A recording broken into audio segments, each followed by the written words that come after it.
2 দিন টিউশনি করানোর পর তৃতীয় দিন ছাত্রীর মা আমাকে ডেকে আমার হাতে একটি খাম ধরিয়ে দিয়ে বলল, তুমি আমার মেয়েকে 2 দিন পড়িয়েছো, এর জন্য আমি তোমাকে পুরো মাসের বেতন দিয়ে দিচ্ছি, তবে কালকের থেকে তোমাকে আর আসতে হবে না। আমি তখন একটু ভয় পেয়ে গেলাম, মনে মনে ভাবলাম 2 দিনের মধ্যে আমি কি এমন করলাম যার কারণে পুরো মাসের বেতন দিয়ে আমাকে বের করে দেওয়া হচ্ছে। তখন আমি আন্টিকে বললাম, আন্টি কিছু মনে না করলে আমি কি জানতে পারি কি এমন দোষ আমার, কি এমন করলাম আমি যার কারণে 2 দিনের মধ্যেই পুরো মাসের বেতন দিয়ে আমাকে বের করে দেওয়া হচ্ছে। আন্টি তখন বলল, তোমার কোনো দোষ নেই, এমনি এমনি কালকের থেকে তোমাকে আর আসতে হবে না। তখন আমি আন্টিকে বললাম, আন্টি প্লিজ আমাকে মাত্র একটা মাস সুযোগ দিন, একটা মাস দেখুন আমি কিরকম পড়াই, তারপর না হয় আমাকে বের করে দেন, আমার তখন কোনো আপত্তি থাকবে না। তখন ছাত্রীমা বলল, আসলে আমার মেয়ে তোমার কাছে পড়তে চায় না, তোমাকে দেখলেই নাকি ওর ভয় লাগে। তখন আমি খামটা আন্টির হাতে দিয়ে বললাম, আন্টি 2 দিনের জন্য আমাকে টাকা দিতে হবে না, 2 দিন আমি আপনার মেয়েকে এমনি পড়েছি, আসলে টিউশনি করতে গেলে যে সুন্দর চেহারা লাগে, স্মার্ট হতে হয়, এটা আমি জানতাম না, এটা জানলে আমি কখনোই আপনার মেয়েকে পড়াতে আসতাম না। এই বলে আমি সেখান থেকে চলে আসলাম। রাস্তায় যেতে যেতে ভাবছিলাম কলেজ লাইফের কথা। একবার কলেজে একটা অনুষ্ঠানে স্যার উপস্থাপক খুঁজছিলেন, আমি তখন হাত তুলে বলেছিলাম, স্যার স্কুল লাইফে আমি অনেক উপস্থাপনা করেছি, আমি অনেক ভালো উপস্থাপনা করতে পারি, আমি আজকে উপস্থাপনা করতে চাই। স্যার তখন আমার দিকে তাকিয়ে মুচকি হাসি দিয়ে বলল, তোর মতো কালো কাউয়া যদি উপস্থাপনা করে তাহলে তো অনুষ্ঠান শুরু হওয়ার আগে দর্শক পালিয়ে যাবে। সেদিন স্যারের মুখে এই একটা কথার জন্য আমার নাম মুহূর্তে আবুল বাসার থেকে হয়ে গেল কাউয়া বাসার। পরবর্তীতে আবুল বাসার নামে আমাকে কেউ চিনতো না, সবাই আমাকে কলেজে চিনতো কাউয়া বাসার নামে। বহুদিন আগে একবার ময়মনসিংহ থেকে বাসে করে ঢাকা যাচ্ছিলাম,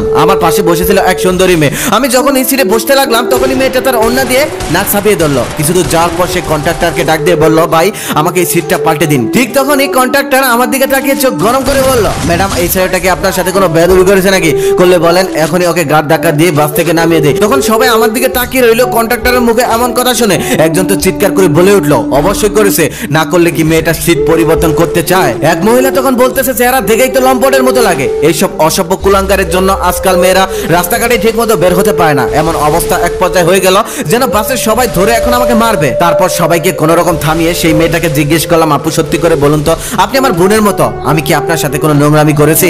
তখন মেয়েটা মাথা নিচু করে বলল, না। তখন আমি সকল যাত্রীকে উদ্দেশ্য করে বললাম, দেখুন আমি তার সাথে কোনো নোংরামি করিনি, আসলে আমার দোষটা কি জানেন? আমি দেখতে কালো, দেখতে সুন্দর না, এই জন্যই সে আমাকে ঘৃণা করছে। আর যে মহিলাটা আমাকে লম্পট বলল তার দিকে তাকিয়ে বললাম, আপনি আমাকে দেখেই বুঝে ফেললেন আমি লম্পট, অসভ্য। তবে সত্যি কি জানেন, আমি জীবনে কোনো মেয়ের দিকে খারাপ নজরে তাকাইওনি, অসভ্যতামি করা তো অনেক দূরের কথা। তবে আজকে আমার বেশ ইচ্ছে হচ্ছে আপনার সাথে একটু অসভ্যতামি করি। একদিন নিউ মার্কেটে গিয়েছিলাম কিছু কেনাকাটার জন্য, তখন আমার এক বন্ধু রুমমেট সে আমাকে ফোন দিয়ে বলল একটা ফেয়ার এন্ড হ্যান্ডসাম ক্রিম নিয়ে আসতে, আসার পর টাকা দিয়ে দিবে। তারপর আমি কসমেটিক্সের দোকানে গেলাম ফেয়ার এন্ড হ্যান্ডসাম ক্রিম কেনার জন্য। সেখানে যাওয়ার পর যখন আমি ক্রিম চাইলাম তখন দোকানদার ছেলেটা মুস্কি মুস্কি হাসতে হাসতে বলল, শুধু শুধু টাকা নষ্ট করতেছেন ভাই, আপনার গায়ের যে রং তাতে আপনাকে হুইল পাউডারের মধ্যে 3 দিন চুবিয়ে রাখলেও এই রঙের কোনো পরিবর্তন আসবে না, ক্রিম তো অনেক দূরের কথা। তখন আমার মনে হচ্ছিল ওই দোকানদার ছেলেকে কষে একটা থাপ্পড় বসিয়ে দেয়, কিন্তু তারই বা কি দোষ?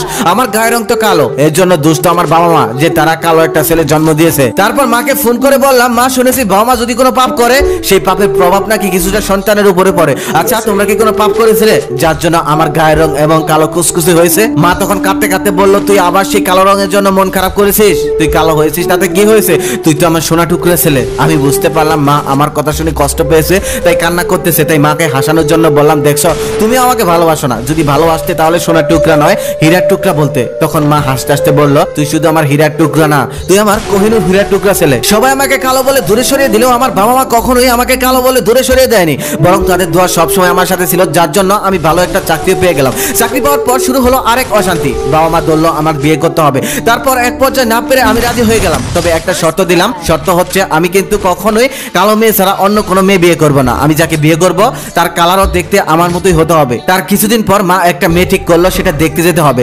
যাওয়ার দিন সকালে আমি মাকে খুব ভালো করে বললাম, মা আগেই বুঝে নিও মেয়ে কালো, তো কালো না হলে কিন্তু আমি কখনোই বিয়ে করব না। মা তখন বললো, মেয়ে আমি আগে দেখেছি মেয়ে কুচকুচে কালো, তবে আজকে একটু মেকআপ দিয়ে ফর্সা হতেও পারে, ও নিয়ে তুই চিন্তা করিস না, বিয়ের পর মুখ ধুয়ে দিলেই সব আবার আগের মতোই কালো কুচকুচে হয়ে যাবে। মেয়ে দেখতে গিয়ে বসে আছি, তার কিছুক্ষণ পরে মেয়ে চলে আসলো। সেই মেয়ে দেখে তো আমি কিছুক্ষণের জন্য একদম হতভম্ব হয়ে গেলাম। সেই মেয়ে এত সুন্দর, এত সুন্দর, এত সুন্দর মেয়ে আমি কখনোই দেখিনি এর আগে। মা তো পুরোটাই মিথ্যা বলেছিল, মেকআপ করলে বোঝা যায় এই মেয়ে কোনো মেকআপ করেনি, শুধু একটু কাজল দিয়েছে।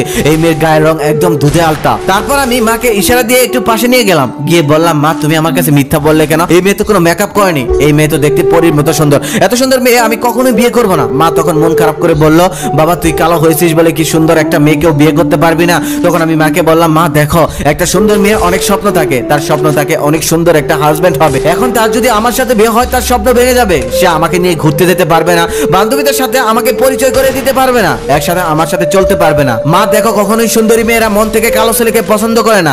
হ্যাঁ, সুন্দরী মেয়েরাও কালো ছেলেকে বিয়ে করে, এক হলো বাবা মায়ের চাপে পড়ে, না হলে টাকা পয়সা বা অর্থ দেখে। তারপর মাকে বুঝিয়ে সেখান থেকে চলে আসি। পরের দিন অফিস করছিলাম, ঠিক সেই সময় আমার ফোনে একটা ফোন আসে। ফোন রিসিভ করতে ওপাশ থেকে একটা মেয়ের কণ্ঠ। তিনি বলতেছে, আমি শ্রাবণী, কালকে আপনি যাকে দেখতে গিয়েছিলেন, আমি আপনার অফিসের নিচে আছি, তাড়াতাড়ি আপনি নিচে একটু নেমে আসুন। তারপর কোনো উপায় না পেয়ে নিচে নেমে আসি। তারপর সে আমাকে একটি রেস্টুরেন্টে নিয়ে যায়। সেখানে যাওয়ার পর সবাই আমাদেরকে ভূত দেখার মতো দেখছে। আমি রেস্টুরেন্টে আসতে চাইনি, সে আমাকে জোর করে নিয়ে আসলো। তারপর সে আমাকে কফি খেতে খেতে বলতেছে, দেখুন, প্রথম দেখাতে সত্যি আমি আপনাকে পছন্দ করিনি, কিন্তু আপনার মায়ের সাথে যে আপনি গোপনে কথা বলেছিলেন সেই সমস্ত কথা আমি শুনে ফেলেছি। সেগুলো শোনার পর আমি আপনাকে ভালোবেসে ফেলেছি। দেখুন, 1 মিনিটের কথায় যে কাউকে ভালোবেসে ফেলা যায় তা আমি কখনোই বিশ্বাস করতাম না যদি আমার সাথে এমনটা না ঘটতো। আমি আপনাকে বিয়ে করতে চাই। তখন আমি বললাম, আপনি তো আমাকে দয়া করছেন। তখন সে বলল, দয়া না, আপনি আমাকে সামান্য একটাবার সুযোগ দিন। মেয়েদের প্রতি এমন ধারণা আমি পাল্টে দেব। বিয়ের কিছুদিন পর আমি অফিস শেষ করে হসপিটালে ওয়েটিং রুমে গিয়ে অপেক্ষা করছি।